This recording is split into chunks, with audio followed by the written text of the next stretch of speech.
The scene is set on New World, and Marco is saying, "All right, thanks again for the ride." Shanks replies, "You're really not going to join the crew, Marco?" Marco laughs and replies, "Quit dreaming.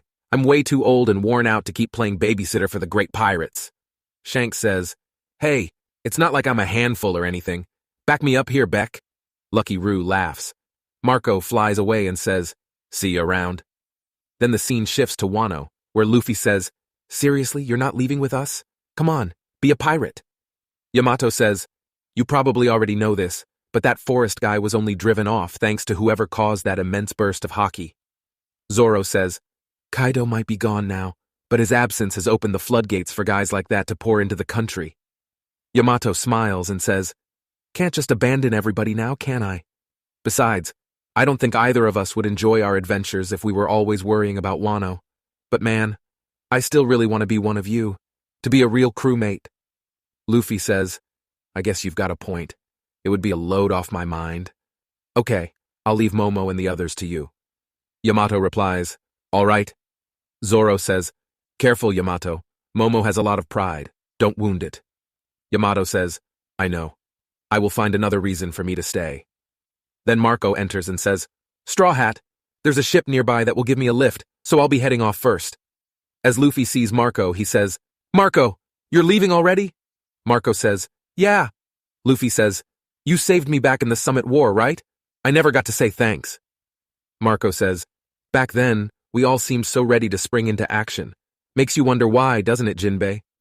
Jinbei laughs and says, "That was a while ago. Who could say?" Marco says, "I'm sure Ace would be proud to see how far you've come." Luffy smiles and says, "Oh yeah?" And Marco says, "Stay strong," and he leaves the island. Then the scene shifts to Amazon Lily, where Boa Hancock is wounded and says shyly, "I think I'd better go and marry Luffy." The old grandma says, "You always think that." Earlier, a few weeks ago, someone shouts, "The gates are down, we're under fire, the Kuja are resisting." A Navy Vice Admiral says, "Deploy the new pacifistas. The Seraphims should be on the front lines." Then we see the Kuja pirate struggling with a Seraphim who looks like a child but is very strong. Suddenly, a Marine soldier shouts, "Warship spotted, watch the stern." Another says, "Attention report from the shore, pirates incoming."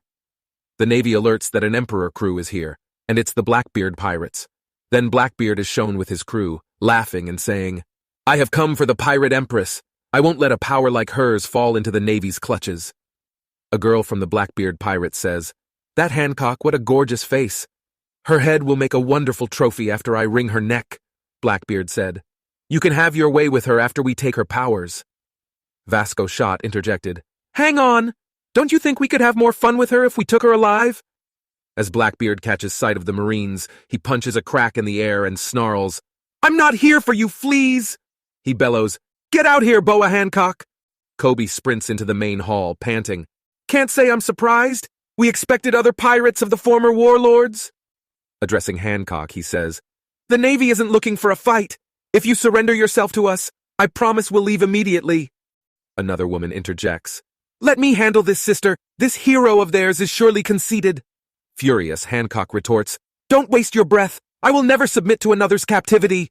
She storms outside.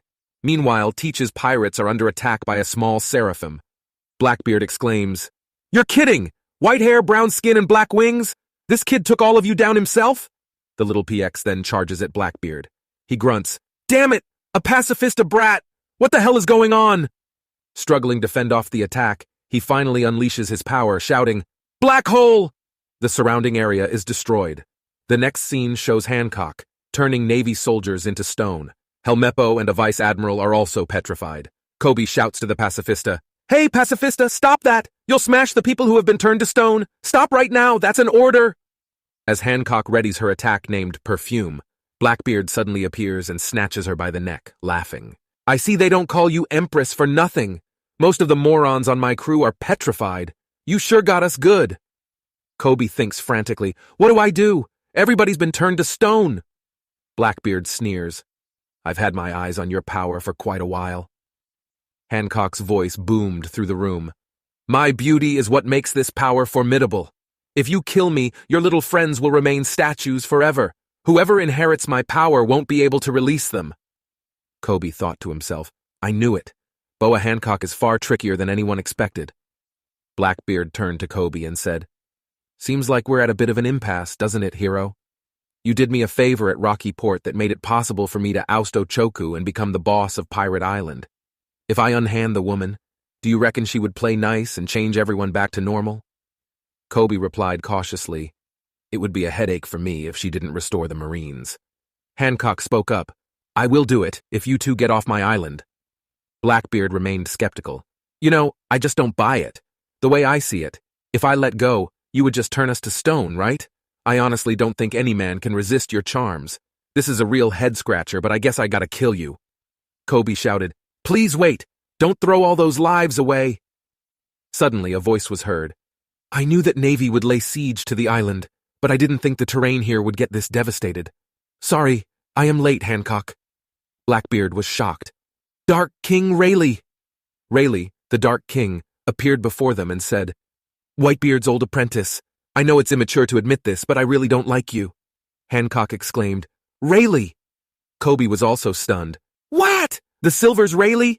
Even the Blackbeard pirates were shocked. Rayleigh took control. "Hancock, release everybody that has been turned to stone. I will ensure this de-escalates without issue. Then the invaders will leave the island. I won't allow any funny business." The scene shifted to the present day. Shakuyaku spoke. "I am so glad you managed to survive that. It's thanks to you, Rayleigh. Progress sometimes causes new problems. Even the Cam Belt isn't safe anymore, with Vegapunk's sea-stone paddle ships out there." The old woman added, "Between the Navy's new weapons and Blackbeard's arrival, I thought we were done for." Rayleigh explained, "To be frank, we got lucky. Circumstances allowed me to resolve things with my reputation. I have gotten old. I'm pretty certain I wouldn't win a head-on fight against Blackbeard these days." Hancock looked confused and said, "From the sounds of it, the Navy is looking to replace the 7 warlords with those new weapons." The other girl chimed in, "Even after everything, those two didn't have a single scratch on them. It was bizarre. One of them looked just like Big Sis did when she was a kid." The scene shifted to the ship on the river, and someone said, "Yes, we will be docking at Egghead Port soon, regarding the kidnapping of Captain Kobe." News spread across the world.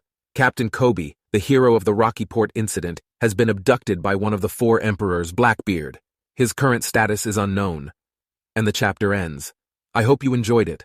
Please subscribe for more awesome videos and let me know which chapter or any other anime chapter you would like me to create a video on. Until then, take care and goodbye.